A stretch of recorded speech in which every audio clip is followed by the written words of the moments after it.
Et bienvenue dans un nouveau live. Ce soir, je reçois Michael, pardon, qui nous a écrit Giant, Boot Black et qui vient nous présenter ce soir Harlem. J'espère que vous allez bien.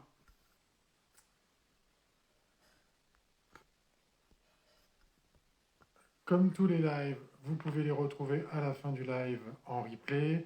Dès demain en podcast. Nous sommes aujourd'hui à notre 5e live de l'année 2022 de cette nouvelle saison. Il est toujours préparé avec Claire, fille fan de BD. Et Michael vient de se connecter pour qu'il nous rejoigne.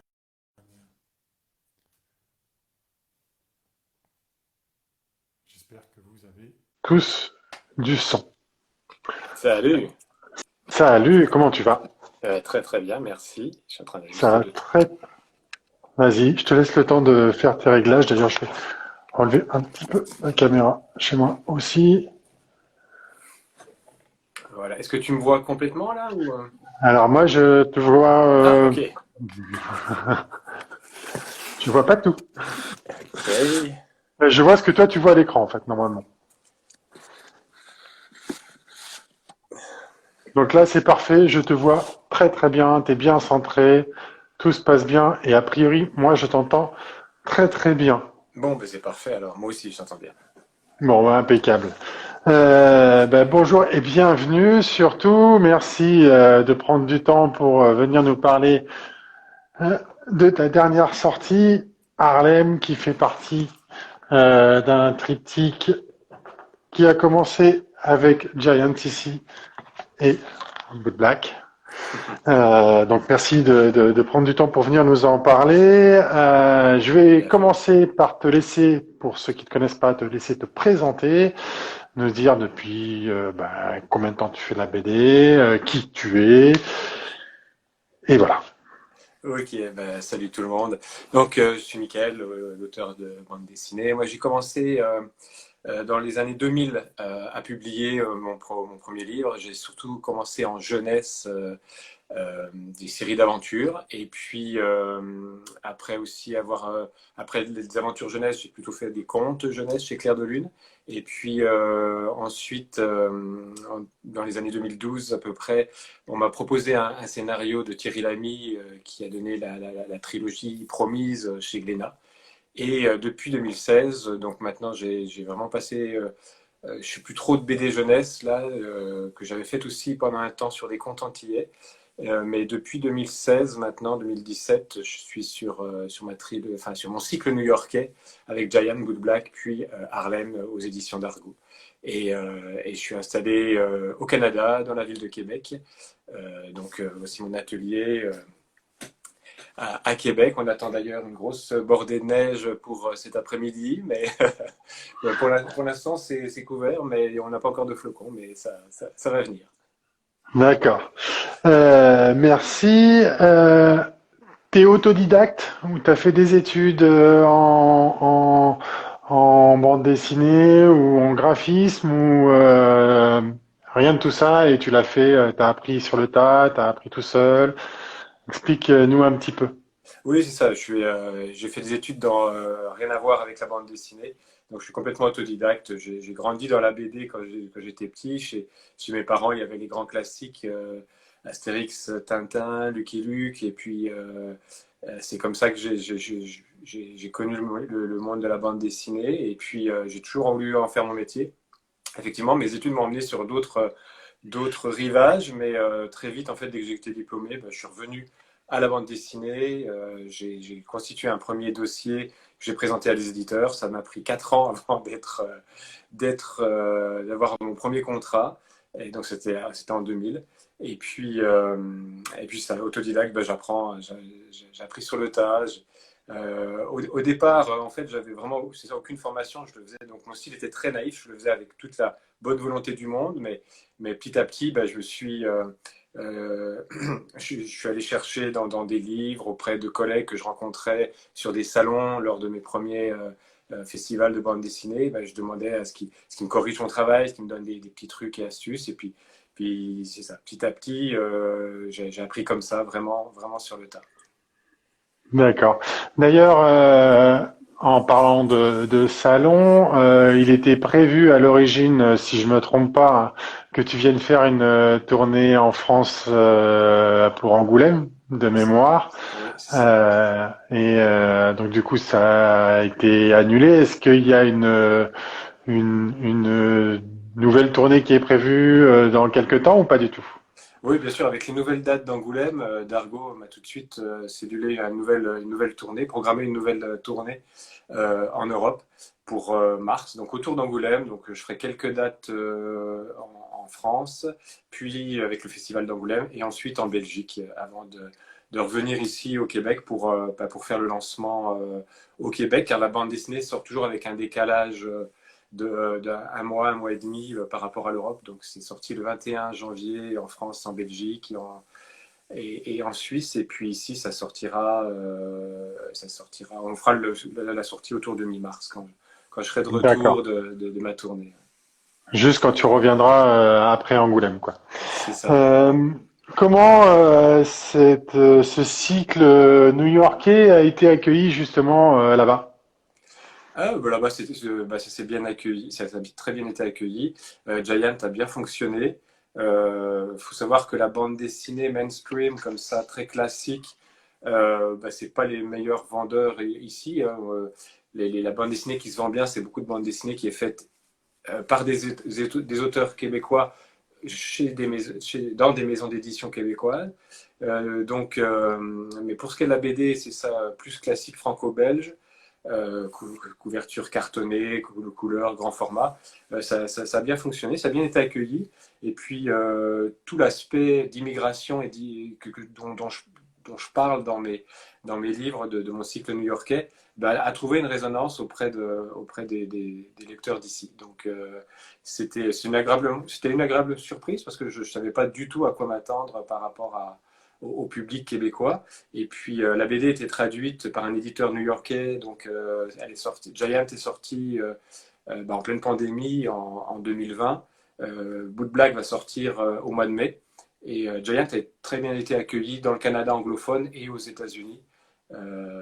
Les Américains sont souvent surpris de voir que des étrangers, des étrangers à leur culture, ont une vision très particulière et souvent très vraie et très cinglante de leur pays, en fait. Comment ça t'est venu? Parce que tu l'as expliqué tout à l'heure, pour se rapprocher de ce cycle-là. Euh, T'as expliqué tout à l'heure que tu avais commencé la BD entre adultes, on va dire, en tant que dessinateur, puisque le scénario c'était pas toi qui le portais, hein, si je me trompe pas, c'est ce que tu as dit tout à l'heure, Euh, pour pour Promise. la, pour Promise, pour la série Promise, Oui, oui. Sinon, avant, en jeunesse, je faisais scénario des 5 couleurs, dans la majorité des cas. Et puis, oui, là, je suis revenu à tout gérer, dessin, scénario et couleurs pour mon cycle new-yorkais.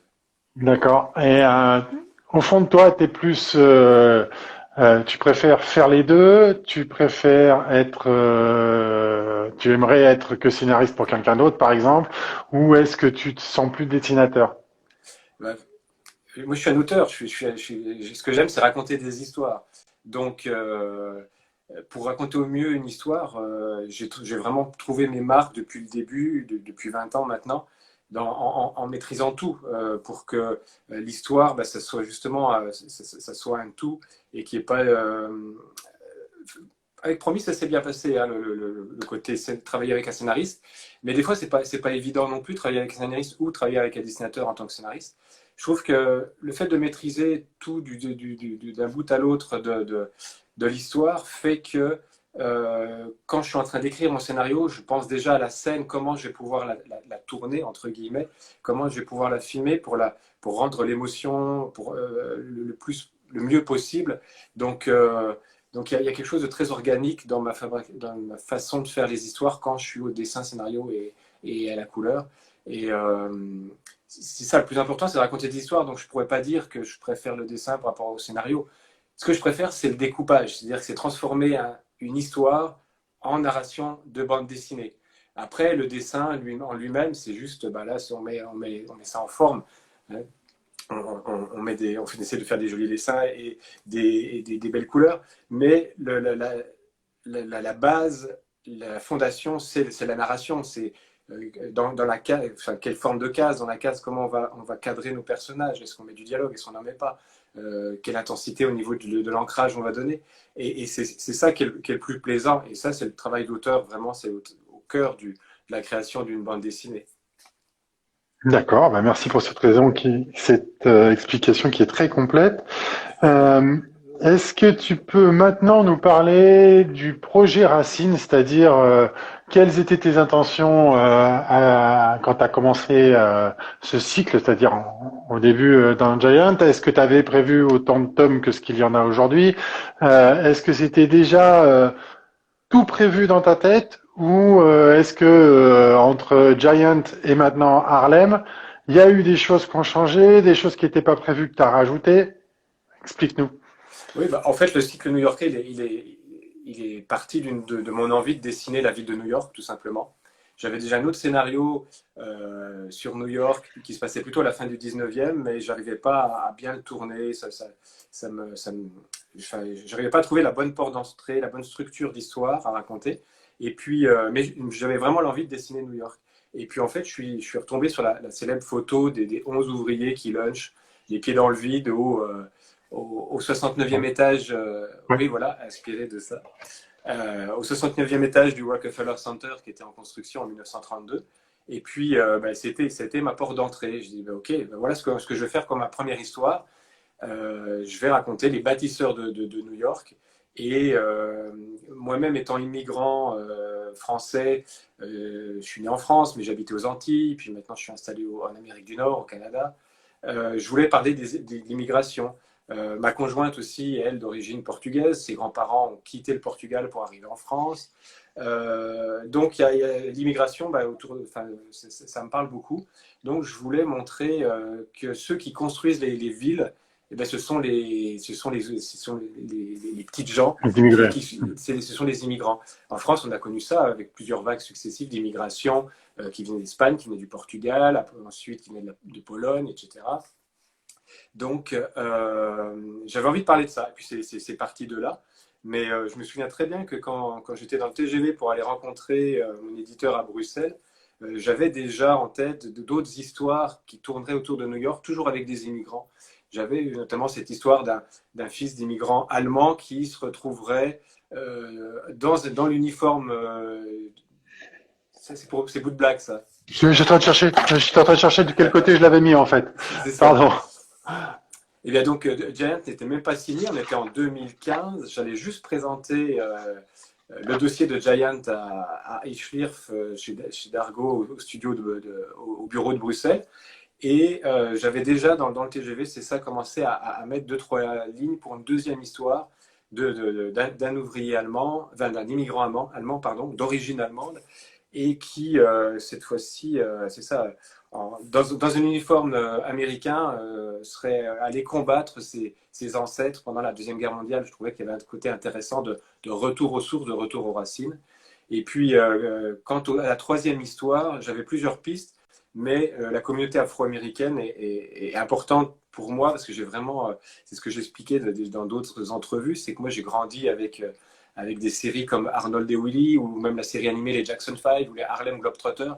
Et la musique de Michael Jackson, c'est la première cassette que je me suis achetée, c'était Thriller de Michael Jackson. Donc c'était vraiment important pour moi. Et au-delà de ça, un New-Yorkais, pour moi, c'est un Afro-Américain, en fait.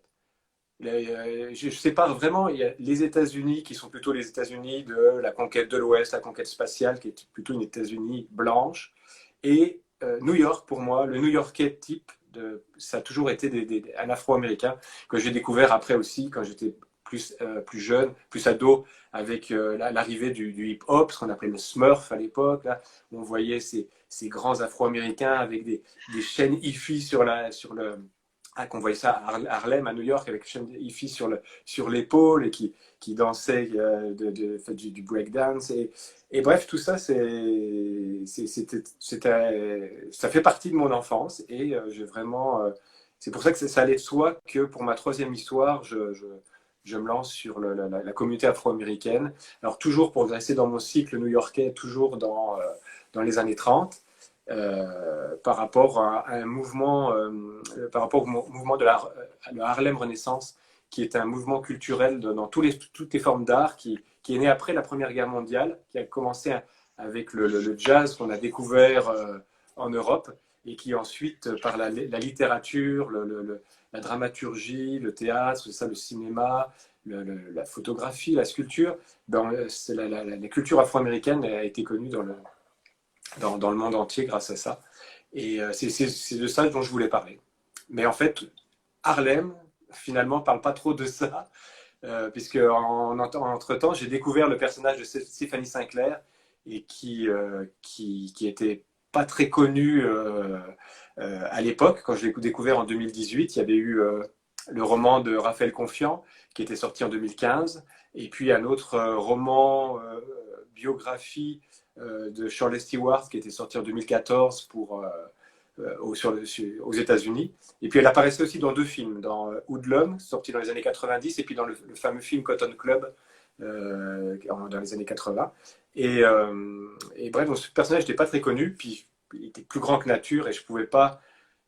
J'ai voulu faire ma part de mémoire pour pouvoir la remettre, comme les gens que j'ai cités précédemment, pour pouvoir la remettre un petit peu au devant de l'histoire, au devant de la scène. Est-ce que, du coup, est-ce que c'était le titre pour ce dernier cycle? Est-ce que c'était comme ça qu'il devait s'appeler à l'origine? Non, en fait, à l'origine, il s'appelait Queenie, parce que je cherche toujours des petits titres courts, donc Giant, Bootblack et Queenie. Queenie, c'est le surnom que donne la mafia blanche à Stéphanie Sinclair. Et comme mon histoire racontait, c'est pas sa biographie, là on cible une année précise où elle se bat contre la mafia blanche, justement pour garder son business illégal de loterie clandestine à Harlem. Donc au début, effectivement, non, il s'appelait, ce titre s'appelait Queenie. C'est le scénario que j'ai écrit en 2019, que j'ai proposé à Dargo, qui s'appelait Queenie. Dès que j'ai commencé les pages, on a publié hashtag Queenie avec Dargo sur les réseaux sociaux. Et puis en fait, alors que je terminais les pages du tome 1 de Queenie, qui s'appellera Harlem, on a découvert, c'était fin juin, début juillet, avec mon éditeur, on a découvert qu'une autre bande dessinée s'apprêtait à sortir, donc il y a quelques mois seulement, sur le même personnage, et qui s'appelait aussi Queenie. Donc là, on a pris la décision de changer le titre pour éviter toute confusion auprès des lecteurs, des libraires, des journalistes. Mais pas que, parce qu'en fait, en relisant mon tome 1, avec Dargo, même ma conjointe, qui est ma première lectrice, qui elle lit les pages et puis me fait tout de suite un retour, en fait, le quartier de Harlem a pris beaucoup plus d'importance qu'au départ dans mon scénario. Donc, finalement, c'était tout naturel de changer le nom, alors d'une part à cause de l'autre titre, mais surtout parce que, vraiment, comme dans Giant et Bootblack, un des personnages principaux omniprésents de tout mon cycle new-yorkais, c'est la ville de New York, et là, en l'occurrence, le quartier de Harlem, en fait. Donc, c'était tout naturel de devoir changer le nom en Harlem, parce que je vous présente vraiment une immersion dans le Harlem des années 30. Celui qui vous raconte l'histoire, c'est Robert Bishop, Bob, un reporter, et qui lui vous présente, vous emmène dans ce Harlem des années 30 à la découverte de certains personnages de cette époque-là, dont Stéphanie Sinclair, qui était une femme très influente dans la communauté afro-américaine à cette époque-là. C'était la femme afro-américaine la plus riche des années 30. Très bien. Ça, c'est la couve de Bootblack. Oui, le tome 1. Du tome 1. Ça, c'est la couve du tome 2. Oui. Hop. Là, c'est la couve de Giant. Le tome 1. Tome 1. Le tome 2 qui est derrière. Comment ça se fait est-ce que c'était voulu, puisque là, du coup, tu nous dis que tu parles plus effectivement de Harlem dans son dans son ensemble, même si à l'origine tu voulais l'appeler Queenie. Il y a un réel changement sur l'aspect graphique de la couve. Tu as partagé, il me semble, aussi la Ouais. couve 2. Oui, c'est ça. Ouais. Elle est, Je crois que elle est derrière. Il est en quatrième de ah oui, voilà, couverture. oui, tu l'as partagé aussi là, effectivement. Elle est là, mais tu l'avais partagée sur sur ta page Insta, je crois, de mémoire, Oui, bien sûr. qui est un changement graphique. Ouais, vraiment différente. Si on voit du coup les quatre, enfin les six tomes là. Pourquoi ce choix? En fait, c'est différent. Oui, mais non. Oui et non. On reste toujours dans l'esprit clair-obscur avec une seule teinte dominante. Et puis, comme l'histoire s'appelle Harlem, j'ai pas besoin de vous montrer le quartier. On va savoir où ça se passe. On sait que ça se passe à New York, dans ce quartier mythique de Harlem. Donc, à partir de là, moi, le dessin peut explorer une autre voie de présentation de l'histoire. Donc là, j'ai pas besoin de vous montrer les buildings, j'ai pas besoin de vous montrer les water tanks, les citernes d'eau au-dessus des bâtiments, les échelles de secours non plus. J'ai pas besoin de vous mettre dans l'ambiance de New York parce que là, ça s'appelle Harlem. Donc on y est. Alors je profite de ça pour que le dessin explore une autre piste. Donc là, il vous présente vraiment les protagonistes de l'histoire et rendre vraiment hommage voilà, aux Afro-Américains qui habitent majoritairement le quartier de Harlem, avec toujours deux couvertures qui se répondent. Hein. Donc Stéphanie Sinclair dans la première, et puis son garde du corps et amant Bumpy Johnson dans la deuxième. Tout comme aussi la couverture de Giant, hein, on avait le personnage principal de Giant dans la couve du tome 1 et Marianne Murphy dans la couve du tome 2. Donc toujours des couvertures qui se répondent. Dans Wood Black, c'était le même personnage, mais disons plus jeune et après plus jeune en 1935 et ensuite un peu plus vieux en 1945. Voilà, avec une évolution à chaque fois. Et, euh, et donc, c'est un petit peu la même chose que dans une case de bande dessinée. Hein. C'est-à-dire que si le dessin parle de lui-même, le texte peut amener une information supplémentaire. Et inversement, si le dialogue, que ce soit du dialogue narratif ou les dialogues de personnages, vous donne une information, ça ne sert à rien d'illustrer cette information. Il faut que le dessin amène une information supplémentaire. Donc, c'est tout l'art de la bande dessinée et c'est ça qui est plaisant. C'est très intéressant. Est-ce que ça veut dire que du coup, l'idée que tu avais à l'origine de cette couve était différente vu que le titre n'était pas celui-là? Ou est-ce que la couve, tu l'as fait en règle générale à la fin et que du coup, tu avais pas commencé à penser à la couve avant de travailler sur l'histoire et... Ben, ça, c'est les petits plaisirs de la vie, là, tu vois, parce que justement, non, j'ai pensé tout de suite à cette couverture alors que ça s'appelait Queenie encore. Et justement, mon petit problème, c'est que oui, ça s'appelait Queenie. Oui, on voyait une femme avec un fume-cigarette, avec un manteau de fourrure. Donc tout de suite, ça mettait dans l'ambiance des années 30, mais on ne savait pas forcément où ça se passait. Ça aurait pu se passer n'importe où dans le monde. Donc il n'y avait pas ce côté Harlem, Nord-Amérique. Mais finalement, c'est ça, la vie nous m'a fait qu'on a changé le titre et que tout s'est bien goupillé. C'est ça, des fois, que ça devait être inconscient. Inconsciemment, je devais peut-être vouloir appeler ça Harlem, en fait. Et que c'est pour ça que j'étais parti sur ce visuel-là dès le début. J'en avais pas proposé d'autres à Dargo. Enfin, si, mais bon, c'est pas forcément très abouti. Mais donc non, c'était le visuel de départ. Et puis les choses ont fait que le titre a changé, mais c'était que ça devait se passer comme ça. Voilà, tout simplement. Ouais, Ça, c'est une conjonction de petites choses qui amènent à ce que finalement ça soit encore plus logique que ça soit fait comme ça aujourd'hui. c'est ça, exactement. C'est la beauté de la chose, ouais. Est-ce que est-ce que tu as et que tu peux ou tu veux nous donner les chiffres sur sur les premiers tomes de Giant et de Boot Black en termes de vente? Est-ce que tu as une idée? Est-ce que tu as déjà des retours? Oui, tu dois avoir Giant et Boot Oui, Black, oui, je oui, oui, suppose. oui. Giant et Boot Black, c'est plus de 110 000 exemplaires vendus. 110 000, donc Ensemble? sur l'ensemble, ouais. Donc, ce qui est très bien, pour moi, c'est la première fois que j'ai des... Giant, c'était ma 19e BD. Au moins la 15e que je faisais tout seul, scénario de 5 couleurs. Et c'est la première bande dessinée donc, qui est sortie en 2007 qui m'a vraiment mis sur la map en fait, qui m'a fait sortir un petit peu de l'ombre parce que jusqu'à présent j'avais des publications qui avaient quelques bonnes critiques mais qui restaient toujours un petit peu en dessous des radars quoi, en fait.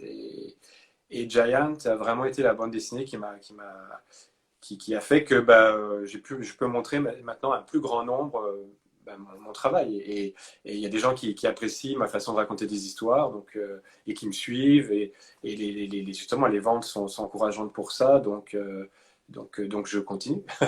Ouais, non, mais c'est bien. C'est vrai que moi, pour être très honnête, hein, je t'ai découvert à travers Giant. Je te C'est ça. connaissais pas avant. Je pense qu'on est nombreux à t'avoir découvert à travers Giant. Mhm. Et c'est à ce moment-là où on a commencé à apprécier ton travail, puisque avant on ne connaissait pas, donc c'est compliqué, on pouvait pas l'apprécier. C'est ça. Ça t'a mis réellement au devant de, enfin au-dessus de la pile des auteurs du moment quand c'est sorti, parce que effectivement tout le monde en parlait. Enfin, il y a vraiment eu un gros succès sur Giant, hein. Est-ce que toi, du coup, ce succès-là, tu disais il y a quelque chose, ça peut marcher avant que ça sorte, ou est-ce que tu savais pas?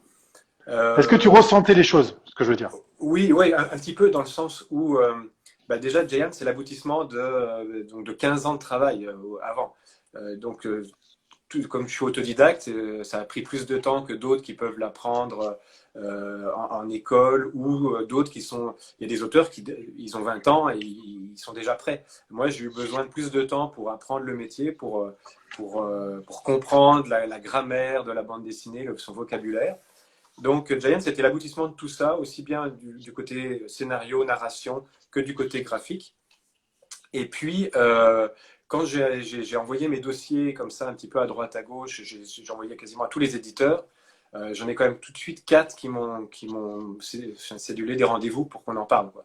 Donc je me suis dit, ah oui, là peut-être que je tiens quelque chose parce que chez Casterman, chez Glénat, chez Dargaud, chez Futuro, je ne sais plus s'ils étaient... oui, ils étaient intéressés, mais il fallait que ça soit... puis il y en a il y a une autre maison d'édition, Soleil aussi, enfin Cadran chez Soleil. Donc voilà, il y avait quand même beaucoup d'éditeurs qui étaient intéressés, alors que jusqu'à présent, personne ne me connaissait. Et puis on sait que c'est difficile hein, d'être un auteur qui n'est pas connu, puis qui arrive sur une énorme pile sur le bureau d'un éditeur. Donc là, je suis déjà sorti du lot, donc j'ai interpellé, le dossier a interpellé les éditeurs. Donc je me suis dit, oh, ok, je tiens peut-être quelque chose, quoi. Mais comme je suis quelqu'un qui doute beaucoup tout le temps, j'y croyais pas tant que ce n'est pas sorti, quoi, en fait. Et puis ça m'a jamais mis la pression dans le sens où, au contraire, je me suis dit, bah là, maintenant, au moins, les gens, si ce que je fais, ça plaît ou ça plaît pas, ça, c'est pas le problème. Mais au moins, un maximum de personnes vont pouvoir voir ce dont je suis capable de faire et vont pouvoir lire mes histoires, je vais essayer de pouvoir toucher un plus grand nombre. Et c'est ça qui est chouette, quoi. Donc effectivement, pour te répondre, vraiment, ouais, je l'ai un peu, je le pressentais quand même. Mais après, c'est ça, il y a toujours le Oui, doute, hein. tout à fait.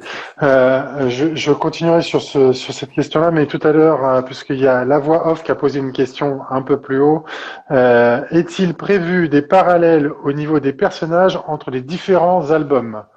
Il y a déjà, en fait, déjà, c'est un gros crossover, mon cycle new-yorkais, où on retrouve des personnages à droite, à gauche. On fait référence à un événement dans l'un qui s'est passé dans l'autre. Giant, quand Giant avoue son mensonge aux autres ouvriers, il y en a un qui lui dit, il parle d'une anecdote qu'il a vue. Il a vu une femme se faire happer par le tramway et qu'elle est morte sous les yeux de son enfant et que le petit en a perdu la parole. Bien, ce petit qui a perdu la parole, c'est Buster qu'on retrouve dans Boot Black, qui est un copain de Hal Chrysler. Donc il y a des crossovers comme ça, et dans Harlem, Robert Bishop, Bob, le reporter, et c'est le voisin de Giant en fait aussi. Et les deux Boot Black, Hal et Shiny, On les retrouve dans Giant sur 2 ou 3 cases. Comme ça, il y a des croisements, effectivement. Je fais des petits liens Ouais, entre tous ces personnages-là. tout à fait, ouais. S'il y a des questions, moi, je les vois pas du tout parce que c'est Oui, c'est trop pour ça petit. que alors oui, C'est, j'ai oublié de te le dire. je compte C'est les sur toi. questions, on les liste et j'ai une personne donc Claire, une personne, pas vous, j'ai une personne, Claire qui est fille fan de BD, qui m'accompagne sur la construction de tous les lives. Je lui redis encore merci Merci, Claire. pour tout le travail qu'on fait ensemble. Elle est là en dessous et elle note les questions parce que moi non plus, vu qu'on est en train d'échanger, je ne vois pas forcément toutes les C'est questions. bon. Donc elle me les note, elle me fait un petit retour et c'est pour ça que je les pose. Parfois un peu en retard, donc je m'excuse pour ceux qui sont en ligne, mais vu qu'on est pris dans la conversation, parfois je les pose un peu après, mais elles sont toutes notées et tant que je les ai pas posées, Claire me les laisse dans mon sorte de Dans ton prompt, fil. Ok, on va c'est dire, bon. voilà, dans mon fil de conversation à moi personnel. C'est bon. Euh, du coup, tu as dit que tu l'avais présenté à plusieurs éditeurs, tu as eu plein de retours, ce qui était entre guillemets une première, plein de retours positifs pour des rendez-vous. Qu'est-ce qui a fait que tu as travaillé avec Dargo? Tu as cité que des grands éditeurs, hein, parce que tu as parlé de Casterman, de Dargo, De Glénat. euh, ouais, de Glénat. Donc c'est que des gros éditeurs qui étaient prêts au moins à avoir un rendez-vous, ce qui est déjà pas si simple à décrocher, tu l'as dit, et surtout quand on est moins connu. Après, une fois qu'on commence à être connu, on a des portes d'entrée, donc c'est quand même un peu plus simple d'aller taper chez les éditeurs. Taper entre guillemets, c'est-à-dire taper sur la porte, hein, c'est ce que je voulais dire. Euh, euh, pourquoi Dargo? Euh, pour plein de facteurs, mais surtout par le feeling que j'ai eu avec Yves Schlierf, l'éditeur, le directeur éditorial de Dargo, lui basé au bureau de Bruxelles. Le feeling a été très très très bon. Il a été très très bon aussi avec Casterman, mais puis Dargo pour moi, euh, j'ai beaucoup lu les albums de Mézières et donc de Valérian. C'est la première BD que je me suis acheté aussi avec mon argent de poche, les aventures de Valérian. Une petite pensée pour Jean-Claude. Et c'était chez Dargaud. Et en fait, j'ai beaucoup lu de bande dessinée après chez Dargaud. Et pour moi, ça a toujours été la maison d'édition que je dis, ouais, que je rêvais pour laquelle je rêvais de travailler, de collaborer avec eux. C'était vraiment l'équipe des ligues majeures là, que je voulais atteindre. Et puis qu'ils apprécient mon travail, le dossier que j'ai présenté, que j'aurais présenté, et le contact que j'ai eu avec Yves Schliffre était vraiment bon. Puis après, j'ai découvert aussi toute l'équipe éditoriale derrière. Et c'est vraiment top. Enfin, je suis vraiment aux petits oignons avec eux. On fait un vrai travail de collaboration, d'échange. On veut vraiment faire le meilleur livre possible à toutes les étapes avec eux. Donc c'est pour ça que je me suis aligné avec. Enfin, j'ai choisi Dargo parce que c'est vrai que j'avais presque l'embarras du choix, hein, quelque part aussi. C'est pour ça que j'ai choisi Dargo au final et que je suis toujours chez Dargo parce que le feeling est toujours très très bon. Le côté humain, ils sont très bienveillants envers les auteurs. Ils ont une véritable considération pour les auteurs. Ils connaissent tous nos doutes. C'est vraiment très très important et c'est vraiment super confortable de travailler dans ces conditions-là. Oui, c'est important. On n'en parle pas assez, mais cette relation auteur-éditeur, souvent c'est quelque chose qui revient, qui est important. L'éditeur, pas la maison d'édition, l'éditeur, la personne avec La qui personne, justement oui. l'auteur travaille, et on sent bien que pour de nombreux auteurs, cette relation de confiance apporte énormément aussi au travail dans l'échange, parce que c'est un autre regard, mais il faut que ça passe bien, parce que sinon, ça peut être compliqué en termes d'échange.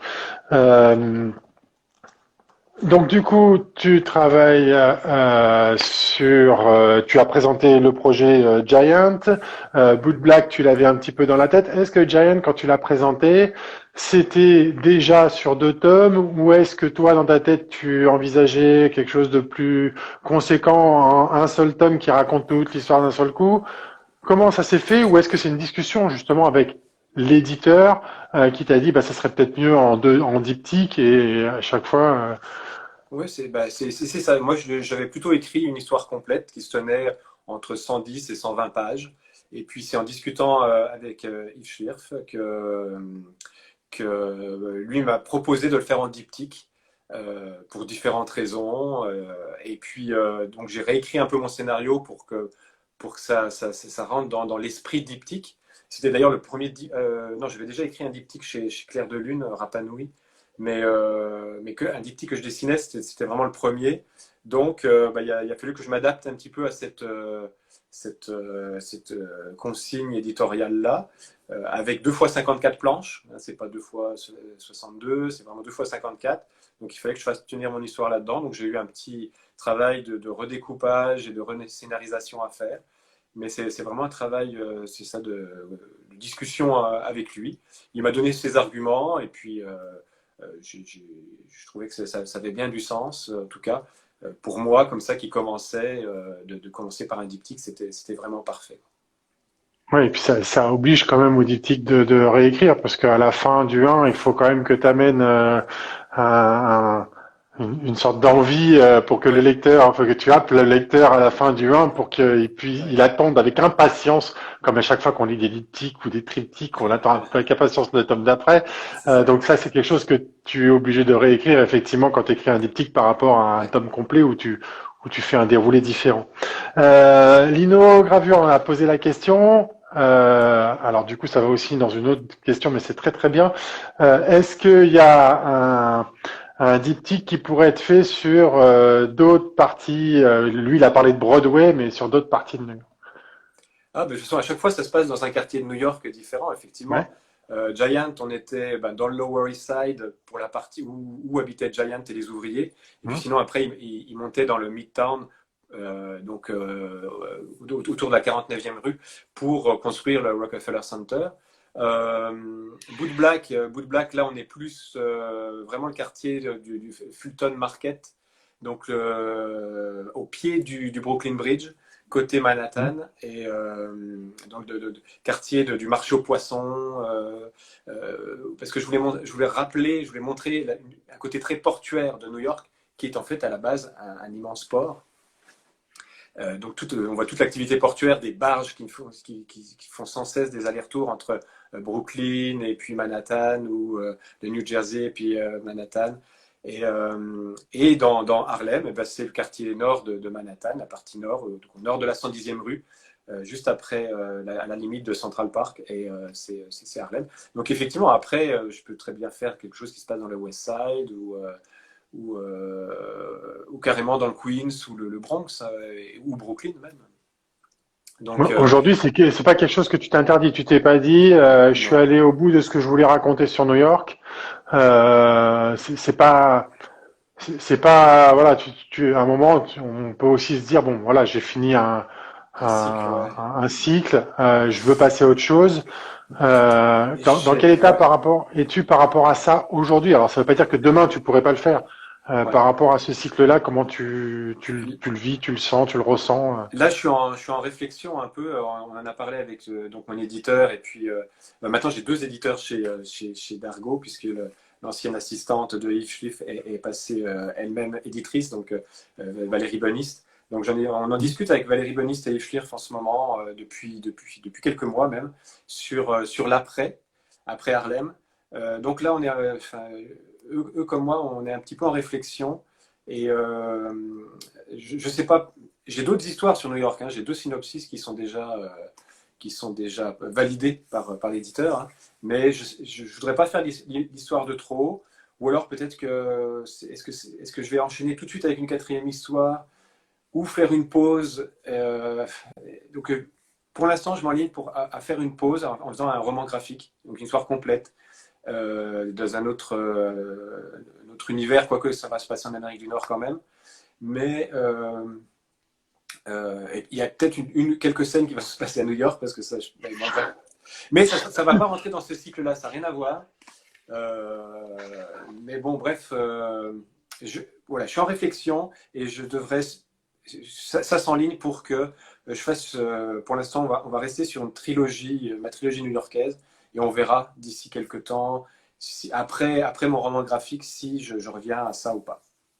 D'accord. Ok, donc ça c'est à aujourd'hui, ça ne veut pas dire que ça peut pas évoluer, mais à aujourd'hui, l'idée c'était de faire ce triptyque-là et t'as un autre projet qui est différent, qui devrait aboutir par la suite. Il y a Reza qui dit en anglais qu'il nous regarde depuis l'Iran et qui t'apprécie, qui te trouve super. Donc, Merci, et bonjour l'Iran. et bonjour l'Iran. Ça va être la première fois que j'ai autant de monde de pays différents en un seul live. Euh, je regarde les questions que j'ai pu noter. Dans Harlem, tu n'hésites pas à utiliser des mots comme nègre, ou ce qui paraît logique dans le cadre du contexte, mais qui pourrait aujourd'hui avoir des connotations qui peuvent être plus ou moins bien perçues. Alors, encore une fois, je dis c'est logique dans le cadre du contexte de l'époque, ça convient à l'histoire, hein, c'est pas du tout une critique de ce que je dis. Est-ce que t'as pas eu peur juste du regard, de l'utilisation de ce mot à travers une de tes lectures? Ce mot il est utilisé pour mettre en contexte l'époque, en fait, et Ouais. je mets un message d'avertissement en page copyright. Effectivement, tout le N-word, Hmm. je veux dire, c'est un mot très, très injurieux qu'on ne doit pas utiliser, mais que lorsqu'on écrit une fiction historique qui se passe dans ces années-là, on est obligé de l'utiliser parce que c'est comme ça que c'était fait. Et c'était les us et coutumes à l'époque, et malheureusement, ça l'est encore aujourd'hui. Hein, faut pas se leurrer dans certains coins des États-Unis, entre autres. Donc, il faut vraiment, il faut pas oublier l'histoire, comment elle s'est passée, et ne pas qu'il y ait des blancs dans mon histoire qui insultent des Afro-Américains sans utiliser le N-word. Ben, c'est pas rendre justice à l'histoire, et il faut pas oublier l'histoire. Si je l'utilise, c'est justement pour le dénoncer, montrer comment ça s'est passé avant.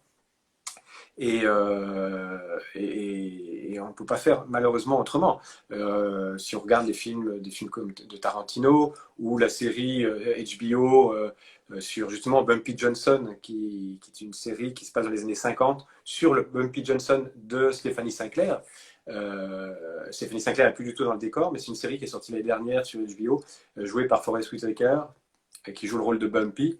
Et on utilise tous ces mots-là aussi, tout comme on utilise des mots injurieux pour désigner les Italiens, pour désigner les Chinois, parce que c'était comme ça, et que dans cette ville de New York, qui est une espèce de représentation fractale du monde, toutes les communautés culturelles se sont juxtaposées les unes à côté des autres. On le voit comme dans des visions comme dans Gang of New York de Scorsese, Hmm. que y a des frictions entre ces communautés-là, et qu'entre elles, elles s'appellent toujours avec des noms injurieux pour dominer l'autre.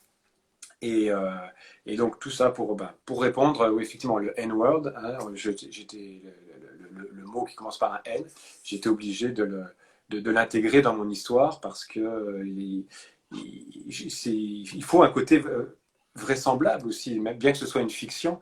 Tout comme je vous montre des voitures d'époque, des costumes d'époque, des enseignes d'époque, eh bien, il faut que j'utilise un vocabulaire d'époque. Ça fait partie de la narration et de l'écriture du scénario. Ça me semble aussi totalement logique, adéquate, et ça va avec l'histoire. C'est ce que je disais tout à l'heure. Ne pas le mettre, ça serait quelque part un non-sens entre guillemets dans le cadre de l'histoire. Enfin, Et puis ça serait pas totalement. quand on écrit une histoire, il ne faut pas y aller avec des pincettes, il faut toujours y aller à fond. C'est pour ça que, par exemple, mon personnage de Stéphanie Sinclair, donc c'est une femme afro-américaine et immigrante. Et on l'attaque sur ces 3 points-là qu'elle ne peut pas changer parce que c'est ces 3 points qui font ce qu'elle est. Donc quand on lui fait remarquer toujours ça, qu'elle est une femme, qu'elle est une immigrante, qu'elle est une afro-américaine, eh bien, il faut pas y aller avec des pincettes. Il faut y aller de façon franche. Il ne faut pas effleurer le sujet. Il faut créer l'émotion. Il faut que ça vive. Il faut qu'on sente la vie intérieure des personnages. Et ça passe comme ça par ces insultes parce que les communautés étaient toujours en friction. Et effectivement, Dutch Schultz, son ennemi, la mafia blanche, lui, la dénigre en tant que femme. Il a des mots injurieux en tant que femme. La police, elle, la dénigre sur le fait qu'elle soit une afro-américaine. Et Bumpy Johnson, son bras droit et amant, et un peu la communauté harlémite, elles lui font toujours remarquer qu'elle n'est pas d'ici, qu'elle est une immigrante, parce que Bumpy Johnson l'appelle toujours Frenchie. Donc c'est une histoire de toujours lui rappeler qu'elle n'est pas d'ici, qu'elle est Frenchie parce qu'elle a un accent français, puisqu'elle vient des Antilles françaises. Puis tous les autres l'appellent The French Madame, avec le The bien appuyé, parce qu'elle avait du mal à prononcer le THE, comme beaucoup de Français. Et puis que c'est une arriviste, une étrangère. Donc c'est ça, on l'attaque sur 3 choses qu'elle ne peut pas changer, qui font ce qu'elle est. Et c'est important d'appuyer vraiment ça à fond. Ok, merci pour l'explication. La voix off demande, est-il prévu des éditions limitées ou je sais pas, un gros coffret ou quelque chose comme ça, quoi, une version, peu importe, ça dépend ce que choisit l'éditeur, ce que toi tu vas choisir aussi. Est-ce qu'il y a des choses qui sont prévues de ce style-là après la sortie, je suppose, du tome 2? Boot Black, pour Boot Black, l'an passé, aux éditions I, est sorti un intégral noir et blanc, tirage de luxe. Et pour Harlem, on aura aussi un tirage de luxe noir et blanc qui sortira aux éditions Black and White. Mais comme tu disais, donc comme ce sera un format intégral, ce sera à la sortie du tome 2. Pour l'instant, Dargo fait toujours, un peu après la sortie du tome 2, enfin, 1 an après la sortie du tome 2, il y a un fourreau qui reprend les 2 tomes avec un poster inédit qui sort. Donc c'était le cas pour Giant et Boot Black, et je pense qu'il y aura la même chose aussi pour Harlem. Quant à des tirages de tête, tirages luxe en couleur, pour l'instant, il n'y a rien qui soit signé. Comme je disais, pour Harlem, il y aura juste et c'est déjà très bien, un tirage luxe en noir et blanc. C'est déjà très bien, je suis assez d'accord. Dans Harlem, tu fais des flashbacks sur la vie donc de Queenie. Comment t'as fait pour choisir les changements de couleur, parce qu'il y a un gros changement de couleur pour bien montrer que c'est pas à la même période, que c'est l'explication. Donc c'est comment c'est posé tes choix sur les couleurs, et 2, tu montres je crois à plusieurs reprises bien qu'elle est marquée dans le dos, donc elle a eu des coups de fouet dans le dos. Est-ce que sans vouloir déflorer l'histoire, est-ce qu'on va aller un peu plus près de cette période-là où elle a eu le dos abîmé dans la suite de l'épisode? Déjà, la première partie de la question, en fait, pour ces scènes de flashback, j'avais besoin d'une rupture par rapport au récit principal. Donc, c'est pour ça que j'y suis déjà allé en enlevant les contours noirs des cases. Donc, les cases n'ont pas de contour, c'est juste le blanc. Ouais. Et je voulais un traitement graphique différent, donc monochrome. Et le bleu, comme elle vient des Antilles, moi j'ai vécu aux Antilles, et puis le bleu, c'est une couleur qui domine avec la mer, avec le ciel. Donc le bleu, et puis en plus le bleu c'est la Blue Note, donc Blue Note par rapport au jazz de Harlem. Donc le bleu est venu un monochrome de bleu comme ça est venu assez rapidement. Par contre au début j'avais pas de pointe de couleur jaune, et je trouvais que je sais que comme ce sont des scènes de flashback muets, Vas-y, je continue. Ouais, comme ce sont des scènes de flashback muets, je voulais ralentir la lecture pour les lecteurs, car je sais que les lecteurs, quand il n'y a pas de dialogue, ils ont tendance à aller trop vite sur les images, à lire trop vite l'image, à lire l'information de l'image et à lire trop vite. Et le fait de mettre des touches jaunes comme ça permet de ralentir la lecture des lecteurs et ça permet de mieux raconter l'histoire. Après, par rapport à ce que tu disais, comme ce sont des flashbacks muets, je donne des infos comme ça, des bribes. C'est un petit peu comme ces souvenirs à elle que voit le lecteur. Et le lecteur comble les vides entre les différentes scènes que je montre. Mais pour ces scènes de flashback, en plus, seul le lecteur les a en information. Les protagonistes de l'histoire, Bob le reporter, lui, ne connaît pas ce qui s'est passé avant. Donc là, c'est une façon aussi de mettre le lecteur entre l'auteur, moi, et les protagonistes de l'histoire. Donc lui en donner un petit peu plus, lui montrer par quoi elle est passée. Et bien sûr, avec des flashbacks qui, au niveau de la violence, tout comme l'histoire principale, eh bien, augmentent. Vous verrez ça dans le tome 2. Et puis pour te répondre, effectivement, dans le tome 2, à la fin, on va revenir sur un autre flashback où on va revenir au moment de l'incendie. Qu'est-ce qui s'est passé au moment de l'incendie, qui est un des premiers flashbacks dans le tome 1. Et puis,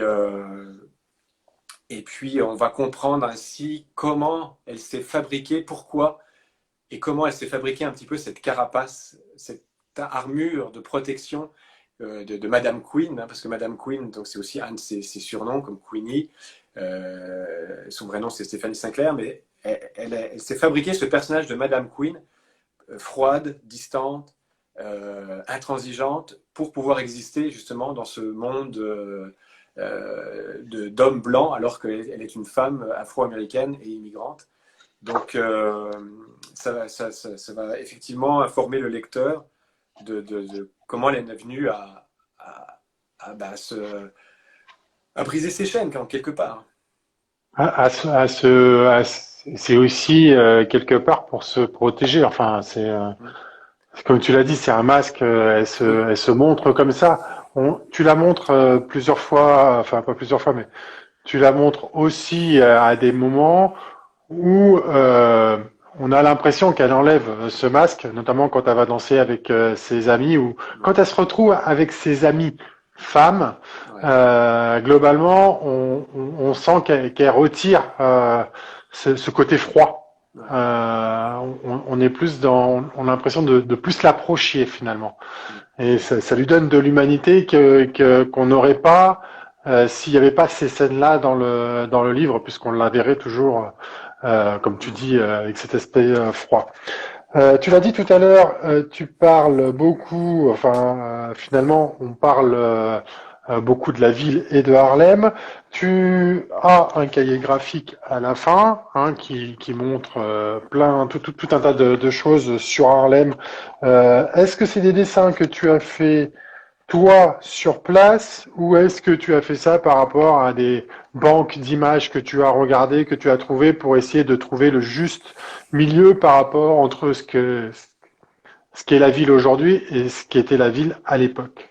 Là, c'est le carnet dont tu parles, en fait, c'est mes carnets de croquis de voyage, en fait, suite à mon séjour à Harlem en repérage. Et, D'accord. donc, je vais toujours sur place, depuis Giant. En fait, moi, je suis pas très loin de New York. C'est 9 heures de voiture, tu vois, une heure et demie d'avion. Donc, ça se fait très, très, très, très bien. Et donc, j'y vais toujours pour m'imprégner de la ville, même si la ville a changé. Il y a encore ce petit côté années 30 qu'on peut retrouver dans New York, que ce soit à Brooklyn ou sur l'île de Manhattan. Et dans Harlem, c'était le cas. Donc en fait, le carnet de croquis, c'est certains croquis que j'ai fait sur place, mais surtout que je prends beaucoup de photos parce que je ne suis pas un dessinateur tout-terrain qui sort son carnet de croquis tout le temps. Donc par contre, je prends beaucoup, beaucoup de photos. Et après, à contre-coup, je me refais des petits carnets graphiques ou des repérages de lieux comme ça, notamment le 409 Edgecombe Avenue, qui est là où a vraiment habité Stéphanie Sinclair. Bon, voilà, je me suis beaucoup attardé lors de mon passage à Harlem parce que c'était important que je marche dans ses pas, tu vois. Même j'ai pu rentrer je suis rentré dans le lobby, dans le hall là, et puis j'ai même rencontré un locataire qui était. Donc je discute avec lui. C'est un compositeur de jazz en plus, c'est assez marrant. Donc il savait que dans cet immeuble avaient habité des grands noms de l'intelligentsia afro-américaine de l'époque, mais il connaissait pas l'histoire de Stephanie Sinclair. Donc je lui en ai parlé. Puis en discutant, ben, il m'a invité chez lui. Puis lui, il habitait au 13e étage, donc là, le même étage que Sinclair. Pas dans son appartement, mais au moins j'ai pu rentrer dans les corridors, voir les escaliers, voir l'intérieur des appartements. Donc et ça, c'est vraiment très très important d'aller sur place, de se rendre compte de ça, parce que Harlem aussi, il y a le central Harlem qu'on appelle la vallée, qui était très plat et dominait. Ensuite, il y a une colline où habitait Stephanie Sinclair. Là, on retrouve aussi l'université Columbia ou le City College qui domine Harlem. Et elle habitait sur le plus grand immeuble de 13 étages de cette colline qui dominait Harlem. Donc, elle dominait un petit peu son territoire depuis sa tour d'ivoire. Et donc je m'inspire c'est ça, pour recréer les cahiers graphiques et recréer le Harlem de l'époque. Je m'inspire de ce que je ressens sur place, des livres que je trouve sur place, des photos que je fais sur place, et après aussi de d'autres choses que je trouve dans les musées ou dans des livres d'époque sur Internet. Donc je fais un mix de tout ça. Mais après, la documentation, faut pas en être... faut pas se trouver bloqué et puis, il faut pouvoir s'en détacher. Il faut en manger, par contre, il faut en manger pour comprendre comment ça se passait à l'époque. Puis après, il faut savoir s'en détacher parce que avant tout, moi, je raconte une histoire humaine, donc ça doit être centré sur les personnages, même si, comme je disais, le quartier de Harlem est un personnage principal. Mais justement, pour lui donner vie, il faut que je l'anime, ce quartier. Donc, ça prend de le connaître, mais c'est ça, il faut pas être esclave de sa documentation, en fait. Hein. C'est ça, il faut s'en inspirer et Ouais, après, une fois qu'on a bien ingurgité, faire sa propre histoire et ses ouais. propres images pour créer le fil de l'histoire que tu veux raconter toi. C'est ça. Puis souvent, on me dit que c'est très précis, mes dessins, mais en fait, les avant-plans, des fois, sont précis. Oui, une corniche, une affiche. Mais après, derrière, c'est très suggéré. Ma vie, elle est toujours dans la brume. Donc, le fait de suggérer aussi, ça permet au lecteur de combler les vides et puis lui, c'est ça, de s'imprégner encore plus, de s'immerger encore plus dans l'histoire. Et Et de se faire son propre image aussi. ouais, c'est ça. Et donc, souvent, les retours que j'ai, c'est ça, c'est qu'on y est, on a l'impression d'y être, on sent l'odeur de la ville, mais tout ça, je le suggère plus que je le dessine réellement. On est plus dans l'impressionnisme que dans la suggestion. Un travail un petit peu pas de faussaire, mais d'illusionniste, en fait, quelque part.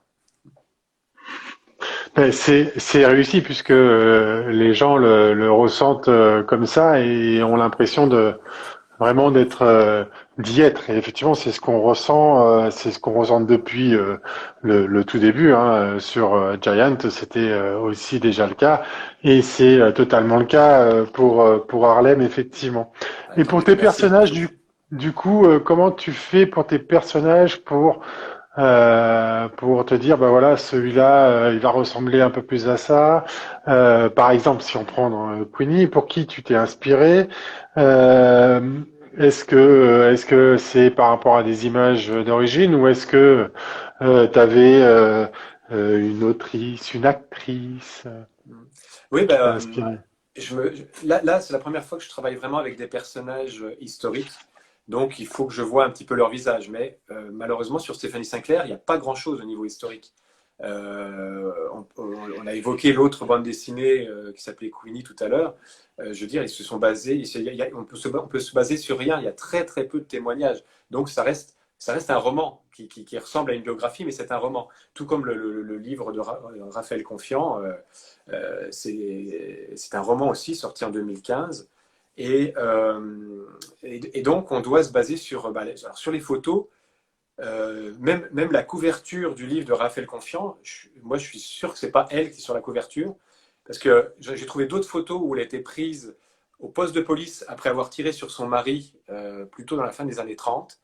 Et si on compare les deux photos, c'est clairement pas la même personne, c'est pas le même forme de visage, le même nez. Donc, moi, je me suis surtout basé sur deux photos où elle est justement dans ce fameux poste de police pour voir qu'est-ce qui ressort de son visage, de son regard et tout ça. Mais après, je me détache quand même du vrai personnage pour essayer de trouver une actrice qui l'incarnerait le mieux possible, en fait, tu vois, par rapport à ce qui se dégage d'elle. J'ai fait la même chose pour Lucky Luciano, pour Bumpy Johnson ou pour Dodge Schultz. Je regarde les images que je peux trouver d'eux. Alors, il y en a certains, on en trouve beaucoup plus. Lucky Luciano, il y a énormément d'images. Bumpy Johnson, beaucoup moins. Mais j'essaie de voir ce qui se dégage du personnage et après, je vais chercher chez certains acteurs la forme globale du visage et puis j'essaye. Et puis après, ça évolue à partir de là. Mais effectivement, je me base souvent, je pars souvent de certains comédiens. Et notamment pour Stéphanie Sinclair, c'est l'actrice Tandy Newton qui. Là, j'ai un commun. C'est ça. Ouais, c'est ça. Si, c'était ça. Qui joue dans Westworld, la série Westworld, une série en 3 saisons, qui joue ce robot qui veut à tout prix retrouver sa fille alors qu'elle sait qu'elle a un robot et que ce n'est pas sa vraie fille. Mais c'est un personnage très déterminé, très froid, mais qui a un vrai fond derrière, exactement comme mon personnage de Stéphanie Sinclair. Donc, quand je l'ai vue dans cette série-là, j'ai dit c'est exactement elle que je voudrais si, par exemple, je tournais le film de mon histoire de Harlem. Donc, je me suis inspiré de cette comédienne dans ce personnage-là de la série Westworld et je suis parti de là. Mais après, bien sûr, elle évolue, elle change. Et puis, par exemple, d'un point de vue purement narratif, j'ai dû lui mettre, je lui ai mis des taches cutanées autour des yeux. Alors déjà, ça permet de focaliser le regard sur elle. Et surtout, dans les premières scènes de flashback, ça permet de voir, puisqu'elle est beaucoup plus jeune, ça permet de comprendre que c'est le même personnage. J'avais fait ça aussi, ça c'est des petits trucs de scénariste, hein, mais j'avais fait ça aussi avec Al Chrysler dans Boot Black, où il avait les dents du bonheur, que l'on dit, les dents écartées entre les deux incisives des dents supérieures. Donc pour qu'on reconnaisse quand il est petit et adulte, qu'on ait un trait caractéristique au niveau de son visage reconnaissable. Donc, oui, voilà, quand il y a des changements de période, quand on les voit grandir, ça permet d'identifier clairement les choses et les personnes, ça. effectivement. Même si ça, elle ne l'avait pas dans la vraie vie, c'est des choses que j'ajoute aussi pour les besoins de l'histoire. Oui. Elle a joué aussi dans Mission Impossible 2. Oui, ok, possible, j'ai pas vu. L'actrice, elle a joué aussi Oui. dans Mission Impossible 2. Pardon, j'ai oublié une question sur un papier que je viens de poser par terre. Dans les pages 23-24, l'orateur, un orateur qui parle, il tient en main un livre. Pourquoi référence à ce livre? C'est le livre de Léo Frobenius, pardon. Est-ce que tu peux nous dire qui c'est et pourquoi cette référence? C'est un des livres, c'est un ethnologue allemand qui avait démontré que lui, il est débarqué en Afrique, il a trouvé des peuples tout à fait organisés et très très loin de l'image du sauvage que disaient les esclavagistes pour justifier leur commerce. Donc, lui, il démontait complètement la théorie justement de l'esclavagisme en disant pourquoi avoir asservi à tous ces peuples qui sont à des niveaux avancés d'organisation, de structure comme on pouvait l'être en Europe de façon différente, mais quand même. Donc ça démontait vraiment tout ce que les Blancs avaient mis en place pour justifier le commerce. Le commerce triangulaire, l'esclavagisme. Donc, mais c'est un livre qui n'a pas fait plus de bruit que ça. Il a dû être vraiment mis de côté par l'intelligentsia blanche, hein, il fallait continuer de faire croire que le peuple africain était inférieur au peuple blanc pour continuer de justifier leur asservissement. Donc j'en fais référence parce que quand je suis tombé sur ce livre-là, j'ai dit, bah oui, c'est quand même vraiment dommage qu'il y a quand même des gens qui ont essayé de pointer du doigt comme ça pendant plusieurs périodes, enfin plusieurs moments dans l'histoire, qui me disent ça n'a aucun sens ce que les Blancs ont fait, donc réveillez-vous. Et puis on voit encore à quelle difficulté aujourd'hui on peut être confronté, surtout aux États-Unis. Donc voilà, c'est pour... j'essaie toujours d'avoir dans mes histoires, ce sont des histoires qui se passent dans les années 30, mais à travers le prisme des années 30, je parle du contemporain. Donc j'essaie toujours d'avoir une résonance par rapport à notre période actuelle. Et ça en faisait partie. Oui. Oui, ça en fait clairement partie, mais les thèmes que tu abordes aussi sur cette période, enfin, sont malheureusement, et tu l'as dit, encore Ouais. des thèmes très actuels. Ben, Il y surtout a... que... Oui, excuse-moi, surtout Vas-y, que vas-y, non, vas-y. quand j'ai écrit les premiers scripts, les premiers bouches du script, le mouvement Black Lives Matter et MeToo n'étaient pas encore connus, n'étaient pas mis en place. Donc, c'était déjà des problèmes dont je voulais parler. Et là, c'est exacerbé par tout ce qu'on a connu, malheureusement, mais il faut le dénoncer, il faut en parler. Voilà, excuse-moi. Vas-y. Non, non, mais vas-y, t'as totalement raison. Il y a donc Mossart qui nous disait que donc qui a été voir a priori la photo de l'actrice et que c'était un très très bon choix Merci. comme choix. Donc tu nous as parlé que tu t'étais déplacé notamment dans le 409 pour voir comment ça se passe. Que je suis en train de regarder d'autres. Euh, Pourquoi tu décides, alors c'était le cas dans Giant, mais c'était aussi le cas dans Woodblack, comment ça se fait qu'à chaque fois tu souhaites intégrer, enfin pourquoi vous avez souhaité toi ou ton éditeur ou de manière générale un, un cahier graphique à chaque fois? Ah, mais ça, c'est Yves Schliff et Valérie Beniste qui me proposent ça. Soit c'était un cahier graphique collector pour la première édition seulement, soit c'est un cahier graphique qui sera pour toutes les éditions, enfin toutes les rééditions. Donc ça, c'est vraiment leur choix. C'est un petit cadeau que mes éditeurs et moi donnons, offrons aux lecteurs, en fait. Hein.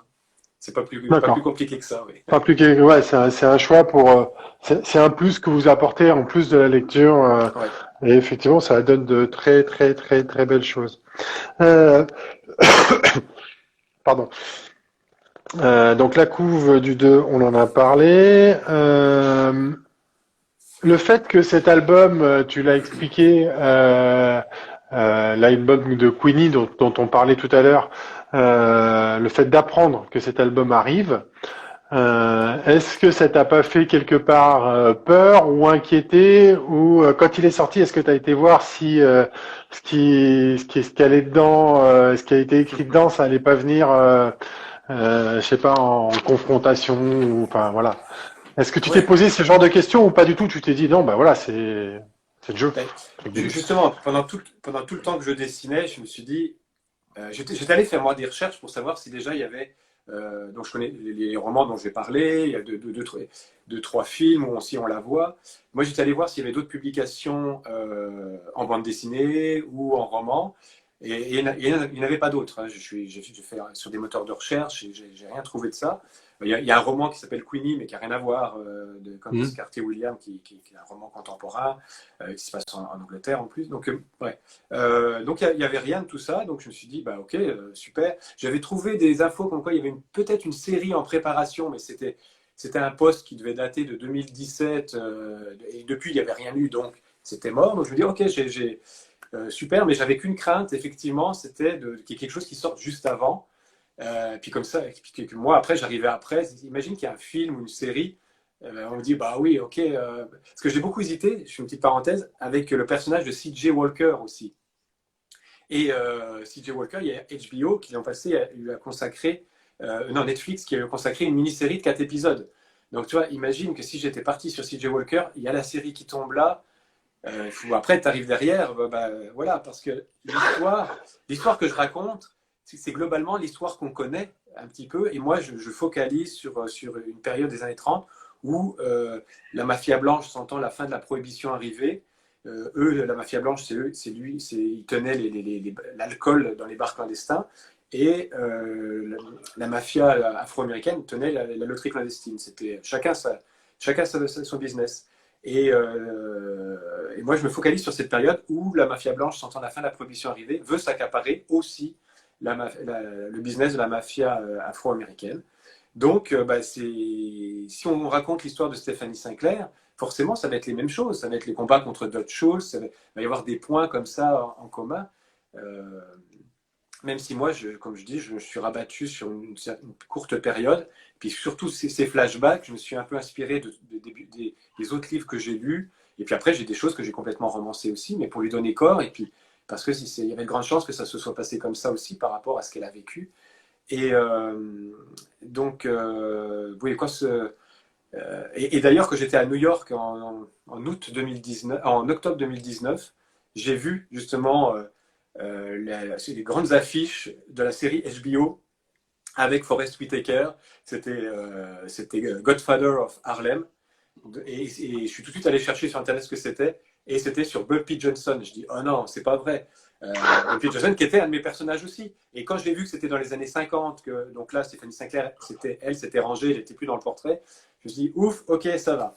Donc, bref, alors, tout ça pour dire qu'effectivement, quand je venais de finir le tome 1 et qu'on apprend avec mes éditeurs qu'il y a ce livre-là qui sort de nulle part, parce qu'il n'y avait rien eu, il n'y a pas eu d'hashtag Queenie et tout ça qui était sorti sur les réseaux, parce que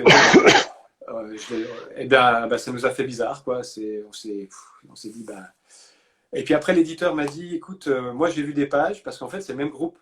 Ça appartient à Média Participation, l'autre éditeur, comme Dargo. Il m'a dit, écoute, graphiquement, ça a l'air complètement différent. Dès qu'on a le livre, on va le lire et on te dit. Parce qu'eux, ils connaissent l'histoire complète. Ils ont le script complet depuis longtemps, chez Dargo, depuis 2019. Et donc, ils l'ont lu. Ils m'ont dit, non, écoute, le traitement graphique, chaque auteur a sa propre sensibilité. Donc, même si on raconte la même histoire, alors oui, peut-être qu'il y aura une petite redite pour les lecteurs parce que c'est le même contexte, c'est les mêmes personnages. Mais après, moi, je le raconte avec ma propre sensibilité. Les deux autres autrices le racontent avec leur propre sensibilité, avec leur propre expertise de la bande dessinée. Donc, on ne raconte pas du tout la même chose. Donc, l'éditeur m'a rassuré. Mais moi, par contre, je ne veux pas le lire. J'ai aperçu, j'ai fait dans le magazine Casemat, les pages. Et puis, parce qu'il y avait une double page commentée, j'ai aperçu des petites bribes comme ça notamment, j'ai vu une case du Cotton Club. Le Cotton Club, elle dessine le Cotton Club, mais c'est supposé se passer à Harlem, alors que ce qui est dessiné, c'est le Cotton Club qui était beaucoup plus tard, à partir de 36, dans le downtown, pas loin de la 42e rue. Donc voilà, c'est romancé aussi. Et en voyant cette case-là, comme moi, je me suis beaucoup renseigné, je sais les choses qui sont vraies et pas. Non, je connais un peu la chronologie des histoires. Et moi, j'assume le côté, j'assume le côté fictionnel, mais ça m'avait interpellé. Donc bref, non, pour l'instant, je ne veux pas le lire parce que je ne veux pas être influencé pour quoi que ce soit, même si mon scénario il est calé.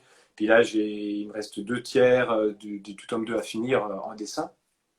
Mais je veux pas me laisser influencer par ça, donc je veux pas le lire. Et puis, d'un point de vue de lecteur pur, c'est pas une bande dessinée qui m'attire d'un point de vue graphique. C'est-à-dire que ce que j'en ai vu là, je vais avoir beaucoup de difficultés à rentrer dedans, parce que je lis très très peu de bandes dessinées, parce que du fait que je suis dans le milieu, et puis pour qu'une bande dessinée la m'attire, il faut que je retrouve un peu le côté lecteur en moi. Et là, ça m'attire pas du tout. Mais ça, c'est juste mon point de vue personnel de lecteur, on s'entend. Oui, Et puis, chacun, c'est... voilà, c'est ça. Après, Après, c'est certainement très bien fait. Je pense que les critiques ont dû être bonnes, mais voilà, moi, je pense Il y pas a, le il y a lire. eu, il y a eu beaucoup de retours, hein. Moi, celui-là, je ne l'ai pas lu, hein, pour être honnête aussi. Mais c'est vrai que on peut se poser la question. On avait eu le cas en France de deux films qui sont sortis, je crois, à 2 semaines d'intervalle, dans deux films j'ai un doute, j'ai un trou comme ça, mais Oh, c'est pas ben, grave. il y avait eu Sur Yves un Saint-Laurent, créateur, ouais, Yves sur un Saint-Laurent, Yves Saint Laurent en deux il y a eu, semaines, je crois, en deux oui, il y semaines avait en eu même Coco temps, ils sont sortis. Chanel, il y avait eu La Guerre des Ouais. boutons aussi. Donc Donc ça, c'est c'est toujours compliqué, quoi. ouais, c'est toujours compliqué pour celui qui arrive en deuxième. Sachant quand on l'apprend au dernier. En plus, on aurait pu sortir quasiment en même temps, hein. On aurait pu sortir au même mois parce que avec la pandémie, avec Dargo, on a décidé de le repousser pour l'Angoulême 2021-22 en disant bon là, la pandémie sera finie, Angoulême 2022, c'est sûr, ça va avoir lieu en janvier. On va sortir en janvier. Bon, on connaît l'histoire.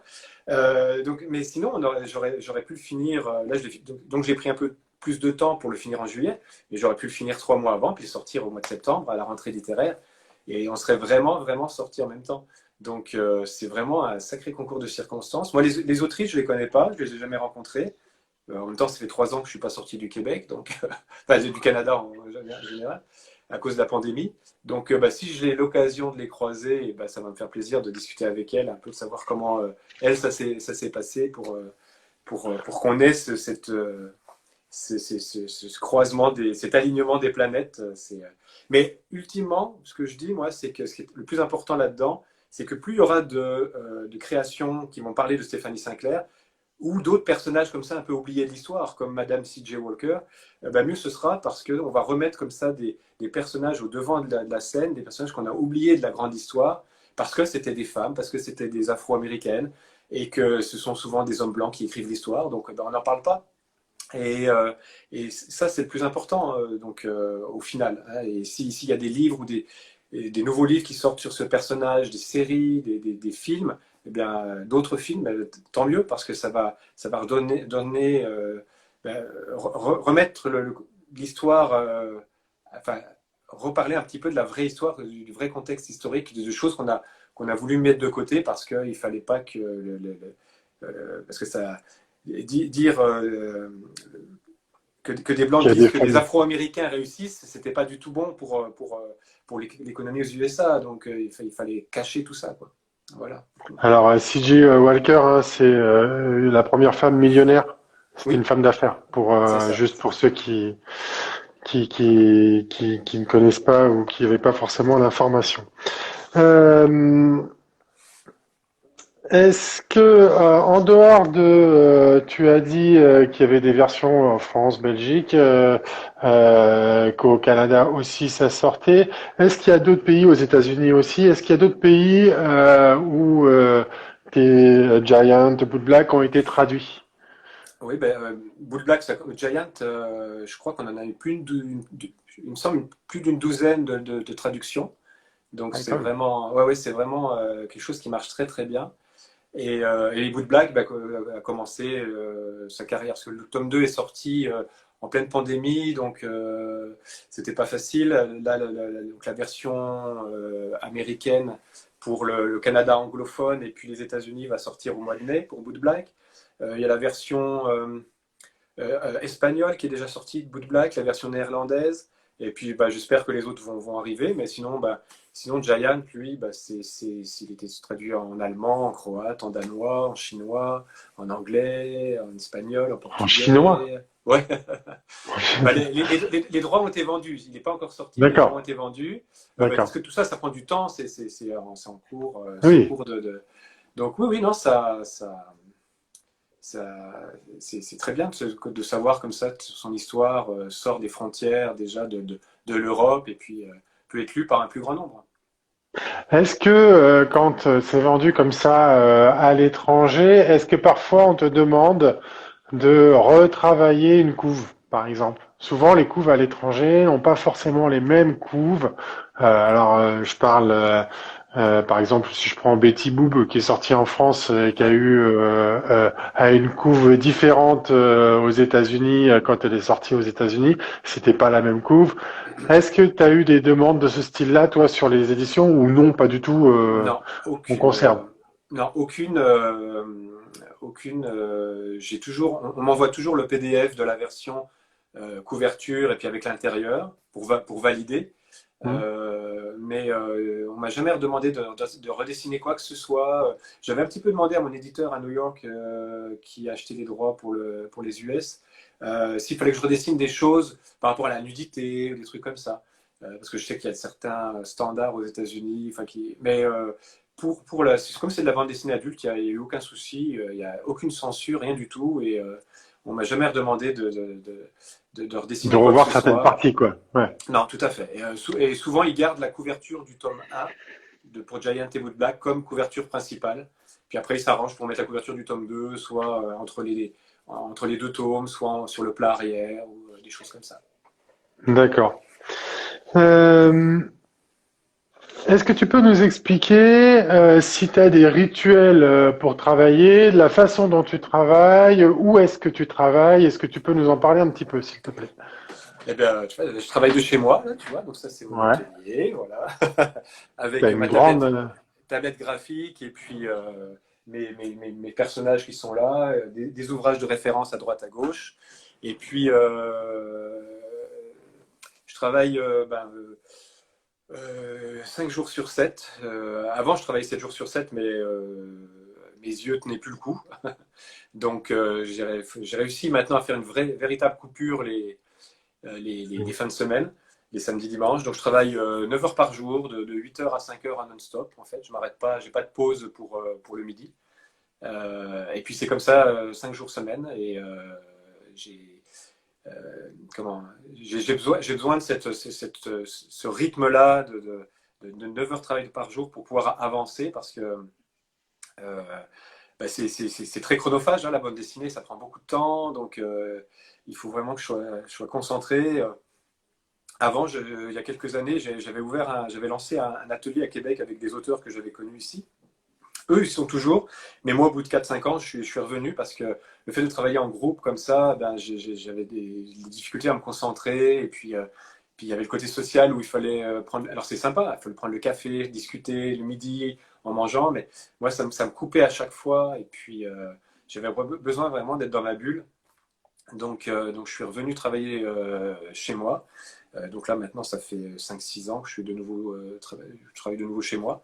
Et c'est ça, pour ce qui est des pages, donc en fait, je travaille par groupe de 5 pages. Donc je prends mon script et je découpe 5 pages, je fais le crayonné, l'ancrage, la couleur, et je passe ensuite aux 5 suivantes.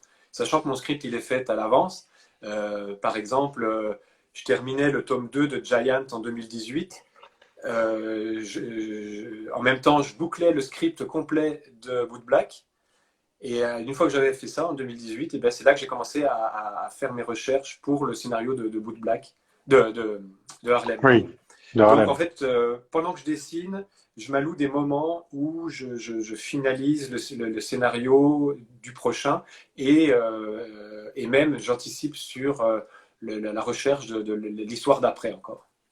Et tu Donc, arrives à bien découper ton temps entre justement ces moments où tu penses à l'histoire d'après ou même le scénario d'après, à bien séquencer de ton côté. Tu arrives bien à couper. Alors tu as dit que maintenant tu le faisais pour le week-end, tu coupais ton temps, mais même pour ta réflexion, tu ouais. arrives à couper. Alors surtout que là on est sur les mêmes grandes villes. Sur des mêmes périodes, tu arrives bien à scinder les choses? Disons que quand je dessine le tome 1, que ce soit de Jan, Black ou Harlem, là, j'ai beaucoup de difficultés à commencer à écrire le scénario de l'autre. J'ai mon synopsis, hein, j'ai les grandes Hmm. lignes, mais commencer à l'étoffer un petit peu, j'ai du mal parce que je suis trop dans l'histoire que je dessine. Je suis trop immergé dedans. D'accord. Comme un réalisateur qui est sur un tournage, là, c'est très difficile d'écrire un film pendant que tu tournes un autre film. Et donc là, mais par contre, une fois que le tome 1 est sorti, Je trouve que l'histoire est lancée, les personnages, ils sont bien là. De toute façon, comme le script est complet, de toute façon, écrit en amont, là, le fait que le tome 1 soit sorti, je peux me dégager une partie de mon esprit là pour commencer à penser à la suite. On va dire que ça roule plus tout seul d'un point de vue graphique. C'est ça, l'histoire est sur les bonnes rails, donc là, il suffit de suivre les rails. Et ça me permet de me dégager du temps dans ma tête pour pouvoir commencer à vraiment étoffer le scénario de la prochaine. Et de commencer à regarder de ci, de là les décors et pour la prochaine aussi. Et puis, par contre, avant de commencer un nouveau diptyque, là, je me prends 2 mois où je fais de la pré-production, où là, c'est vraiment, je regarde tous les décors dont j'ai besoin, chaque scène, un petit peu il y a beaucoup de parallèles avec le cinéma, avec ma façon de travailler comme au cinéma. C'est-à-dire que je fais un repérage des endroits dont j'ai besoin, combien j'ai besoin d'intérieur d'appartement, d'extérieur d'appartement, si j'ai besoin d'une ruelle. Là, je vais rechercher tout ça, je me fais des dossiers de photos. Puis je commence des fois à dessiner aussi des endroits comme ça. Donc je fais toute ma recherche de décor pendant ces 2 mois. Je fais tout mon casting aussi. Recherche de coiffure, recherche de vêtements et tout ça. Pour que quand je commence l'histoire 2 mois après, vraiment avec la première page, eh bien, j'ai tout à mon service. Là, j'ai mes comédiens, j'ai mes costumes, j'ai mes décors. Donc après, j'ai plus qu'à aller piocher là-dedans et pour pas avoir, pendant que je suis en train de dessiner, à faire toute cette recherche qui est toujours un peu fastidieuse, et que pendant que je dessine, je puisse vraiment me concentrer sur le dessin, mais surtout la narration, c'est-à-dire comment je vais raconter l'histoire, c'est-à-dire comment je vais transformer mon script en image, quelle forme de case, quel cadrage dans la case, comme je disais, est-ce que je mets du dialogue, est-ce que j'en mets pas, quelle intensité graphique je vais mettre. Et tout ça, par rapport à la case précédente et par rapport à la case d'après, par rapport à la page, par rapport à la double page, hein, puisque quand on ouvre, on découvre la double page. Donc là on doit avoir une structure qui doit tout de suite s'ouvrir au lecteur. Donc, bref, tout ça, c'est de l'ouvrage, quoi. Donc tu fais de la pré-préparation de Ouais, manière à pouvoir travailler directement sur la structure de ton ouais, récit pour qu'il soit fluide et que tu sois pas obligé d'aller chercher des affaires à gauche, à droite ouais, que tu n'avais pas exactement. prévu. Ouais. Ça c'est très intéressant. Est-ce que quand tu prépares ou quand tu fais ton dessin, tu prépositionnes tes bulles ou est-ce que tu dessines et tu positionnes tes bulles après? Non, les bulles, elles font, quand il y a du dialogue, elles font intégralement partie de l'histoire. En fait, elles font partie du Mhm. dessin. Donc, là où on va positionner la bulle, par rapport à l'action que se passe dans la case, c'est très important, puisque comme on lit de gauche à droite, si je veux que d'abord le lecteur découvre le dialogue et après à l'action des personnages, ben, je vais mettre la bulle à gauche et le personnage à droite. Si je veux qu'il se passe d'abord quelque chose point de vue visuel et qu'ensuite on ait le dialogue qui arrive, ben, ça va être l'inverse. Donc les bulles servent aussi et des fois à guider l'action, guider le chemin de l'œil dans la page, hein, puisque il y a toujours un chemin. Je guide vraiment je prends l'œil du lecteur par la main pour Tu nous accompagnes. c'est ça, pour raconter l'histoire. Donc c'est pas pour que vous regardiez exactement là où je veux que vous regardiez. S'il y a quelque chose de visuel, je vais le mettre entre deux bulles pour être sûr que le lecteur passe dessus et le voit de façon inconsciente, parce que c'est très rapide entre une bulle et l'autre. Mais bref, tout ça, c'est des réflexions en amont. C'est vraiment la narration, c'est là tout le plaisir de la bande dessinée. Pour moi, en tout cas, c'est de penser à tout ça, créer l'architecture de la page pour raconter au mieux l'histoire, créer le plus d'émotions possible.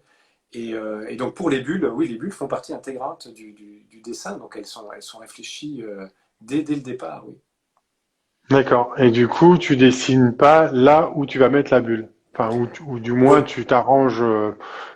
oui. Non, je dessine pas dessous, sauf il y a certains cas où Dargo me demande le visuel de cette case pour en faire des posters ou des cartes postales. Et s'il y a une bulle, ben, je redessine juste dessous. Ça ne me prend pas très longtemps pour dessiner dessous. Et puis voilà. D'accord. Ouais, c'est que dans des cases très spécifiques. Oui, c'est ça. Ouais, ouais. T'as un dessin qui pourrait se prêter, t'as des visuels qui pourraient se prêter à de la galerie ou des choses comme ça, à des expos en galerie. Tu fais tout en numérique, hein, si j'ai bien compris ce que tu nous as dit. On t'a déjà demandé de reproduire certaines planches ou certaines parties pour pouvoir faire des expos, ou est-ce que c'est pas quelque chose qui t'intéresse toi en tant que tel? Bah, on me l'a déjà proposé. Il y a plusieurs galeristes à Paris qui m'ont proposé. Certains m'ont proposé de refaire mes couvertures, par exemple. Mais je trouve qu'il y a un côté artificiel là-dedans, parce que ce ne sera pas vraiment la vraie couve qui était utilisée pour l'album.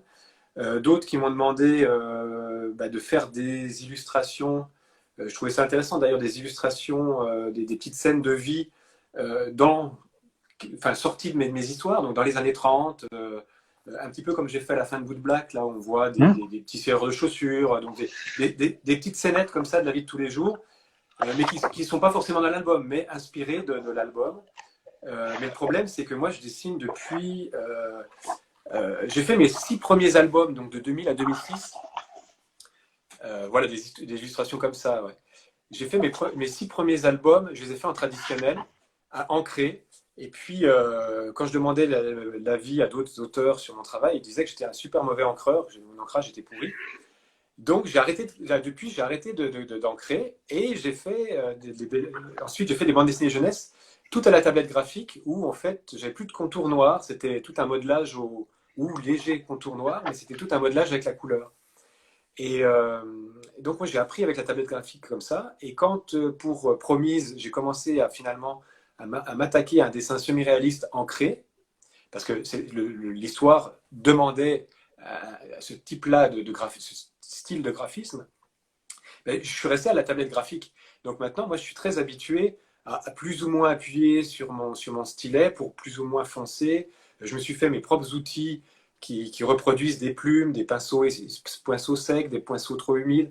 Donc là, je suis habitué vraiment avec cette interface-là donc de la tablette numérique. Ouais. Et si je devais refaire ça sur du vrai papier, enfin du papier avec de l'encre et des pinceaux, bah, il faudrait que je me réapproprie les outils, en fait. Et ça me prendrait 5-6 mois, enfin, minimum, parce que j'ai pas du tout l'expertise pour ça. Je l'ai sur tablette graphique, mais je l'ai pas en vrai, tu comprends. Et puis, donc ce qui fait que bah, pour l'instant, pour les galeries, des originaux, à part quelques dessins sur papier brun au crayon, un petit peu comme ce que tu as montré, ça j'en fais de façon épisodique. Tu as montré ça dans Boot Black, là. Ça, je peux encore en Ah oui. faire sur papier, mais actuellement, là, j'ai vraiment plus de temps.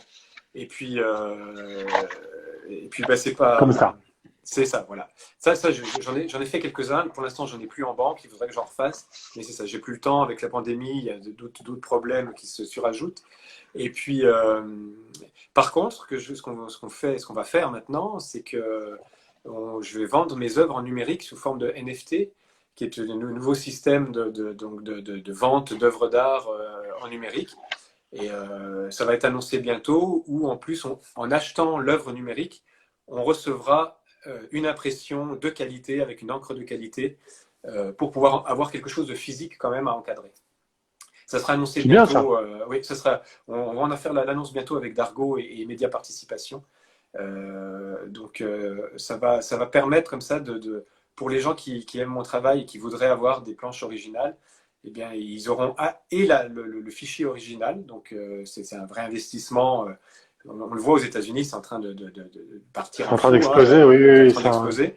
Et en plus de ça, la galerie virtuelle que mettra en place Média Participation, ça va être une galerie où on propose quand même d'avoir quelque chose physique à accrocher au mur.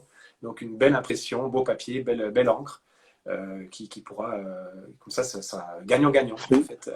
c'est une très bonne idée, je trouve. Et puis effectivement, ce mode de vente est en train vraiment d'exploser là en peu de temps. Je pense que aussi la pandémie y a joué et il y a une notion de se renouveler ou de se reconstruire entre guillemets. Mais effectivement, bah oui, c'est une bonne idée d'avoir des beaux prints et en même temps d'avoir la propriété intellectuelle, enfin pas intellectuelle, mais la propriété Ouais, numérique. Je trouve que c'est tout bien. à fait. Moi, je trouve que c'est une bonne idée que vous avez eue. Je crois que j'ai fini mes questions sur Harlem, sur Boot Black ou Giant. Est-ce qu'il y a des choses que toi tu voudrais rajouter? Ben non, c'est dont on a déjà bien parlé, je trouve. Je sais Ah, pas.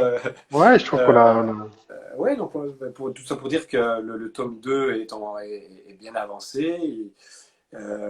Il sortira en 2023, quelque part en 2023, soit au printemps, ou peut-être on attendra la rentrée littéraire en en septembre, septembre. Hmm. septembre-octobre, je sais pas, pour l'instant on verra, et puis que ensuite je donnerai rendez-vous au lecteur avec donc, vraiment un petit peu plus tard, parce que là je vais faire 150 pages, 200 pages peut-être, je n'ai pas encore vraiment vu, mais avec un roman graphique qui se passera encore en Amérique du Nord et avec un traitement graphique qui se rapprochera plus des scènes de flashback dans Harlem, par exemple, avec des D'accord. monochromes, avec voilà, un dessin un petit peu moins fouillé, plus léger, normal, parce que quand on fait un roman graphique, il faut qu'on puisse aller un peu plus vite quand même.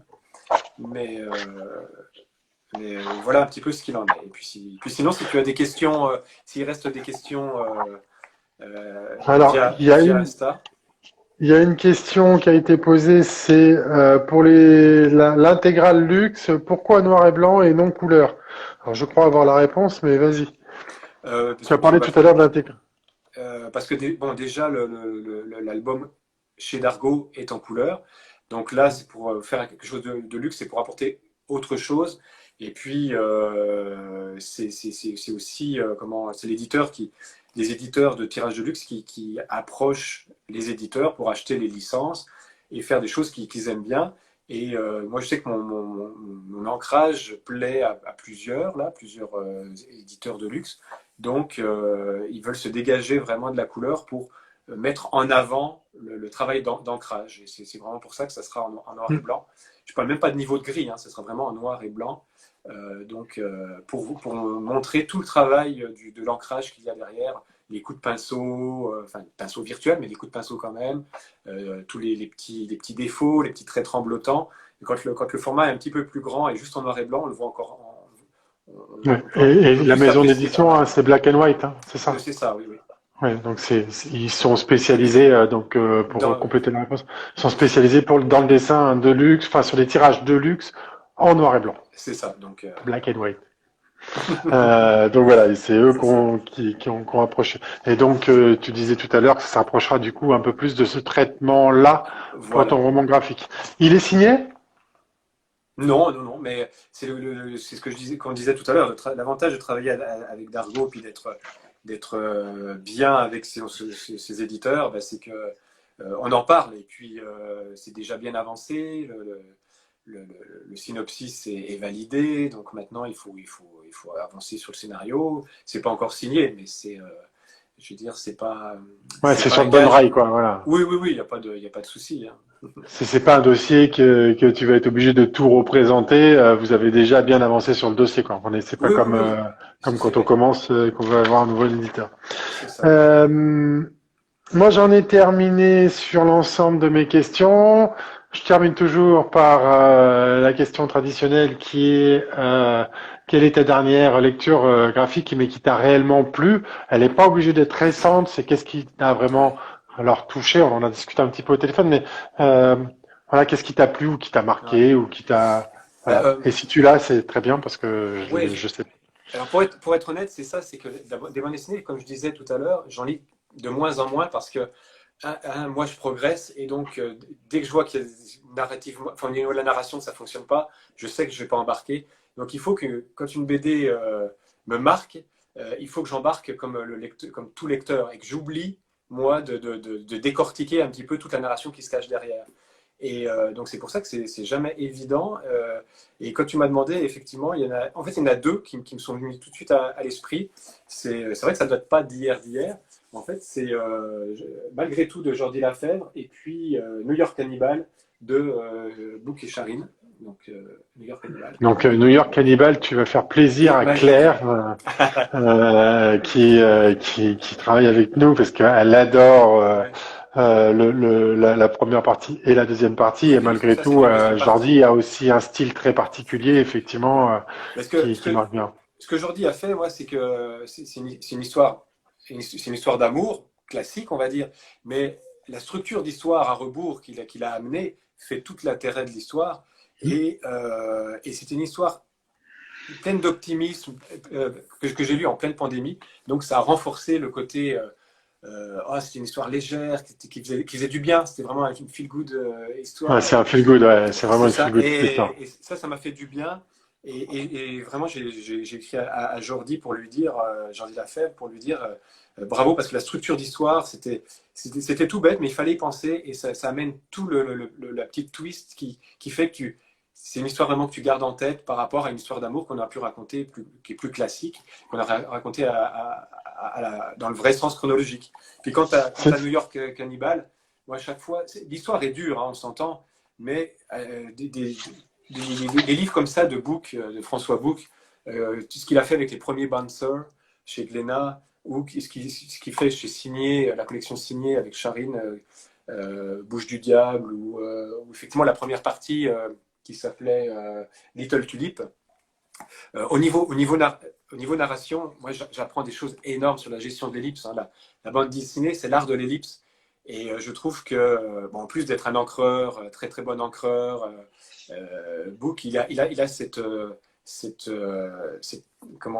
science de l'ellipse qui sait vraiment, vraiment utiliser de façon extraordinaire. Et moi, j'apprends toujours à chaque fois que je le lis. Je le lis une première fois parce que je me fais happer par l'histoire, mais je vois des trucs assez incroyables. Et après, je le décortique pour voir un peu tout ce que je peux apprendre de lui, parce que c'est vraiment un maître.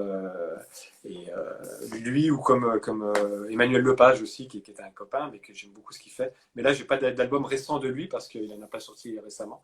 Mais voilà, c'était mes deux albums dans les 2 dernières années qui m'ont vraiment marqué. Très, très bon choix. Il y a Abbé Vips qui pose une dernière question. Est-ce que il y aurait alors après ton roman graphique d'autres personnages historiques new-yorkais que tu aimerais aborder dans tes futurs projets? Non, mes deux synopsis ne concernent pas des personnages historiques. Non, Oui. c'est très lourd, hein, l'utilisation du personnage historique. C'est pas évident parce que bah, il faut gérer un petit peu la fiction de la réalité. Maintenant, en plus, avec les moyens de communication qu'on a avec Internet, très vite, les gens peuvent aller voir ce qui est vrai, ce qui n'est pas vrai. En même temps, quand on regarde un film comme Bohemian Rhapsody, un film de Queen fait par Queen, ils ont pris des gros raccourcis. Il y a des choses qui sont pas du tout passées comme ça, alors que c'est eux qui ont participé à la fabrication du film. Donc ils ont romancé quand même. Mais ce que je vois en tout cas passer un petit peu sur les commentaires avec. Je t'entends. Ah, j'ai une coupure de son. Alors, je sais pas si on m'entend toujours, mais moi, je ne t'entends plus. Est-ce que tu m'entends? Toi, tu m'entends? Est-ce que tu m'entends? T'es toujours là? Oui, Oui, moi, je on a t'entends. été Ouais, coupé. ça y est. Oui, On a donc, été coupé. voilà. Donc, les remarques que j'ai, c'est que voilà, ça a l'air assez compliqué la gestion. Pour le lecteur, il préférait des fictions ou des biographies, sachant que la majeure partie des biographies sont romancées, hein, parce que sinon, ça n'aurait pas trop d'intérêt. Donc, pour répondre à la question, non, je pense pas. En tout cas, les deux synopsis que j'ai sur New York ne seraient pas sur des personnages historiques qui ont existé. Ça serait sur des personnages fictionnels. D'accord, ok. Ben, merci beaucoup pour tout le temps que tu nous as accordé. Moi, ça, Je rappelle, ça commence à couper un peu, je ne sais pas pourquoi. Mais... ouais, écoute, on arrive à la fin, donc tout va bien. Tout va bien. Je rappelle qu'il est juste sorti à Harlem. C'est très beau, c'est magnifique. Merci. Ceux qui n'ont pas lu avant, n'hésitez pas. Même si on peut les lire de manière indépendante, hein, pour ceux qui connaissent Oui. pas encore l'univers, même si on peut les lire de manière indépendante, juste avant, tu avais fait un diptyque qui s'appelait Good Black et le premier, c'était Giant. Je te remercie vraiment pour le temps que tu nous as accordé, pour toutes les Merci à vous. explications que tu nous as données. Et je remercie tous ceux qui sont venus en ligne. Je le rappelle, juste après, je mets en replay, comme ça on peut le voir en replay. Demain, je le mets en podcast. La semaine prochaine, je reçois toute l'équipe de Lady with Guns, qui a aussi sorti une bande dessinée chez Dargo, quasi en même temps que toi. Voilà, c'est ça, Je ouais. te remercie. Et puis Merci à je te toi, merci à Kev et dis, merci à tous ceux qui étaient en ligne. Ouais. voilà, merci. Et puis merci encore. À bientôt. À bientôt, bye bye. Au revoir. Salut.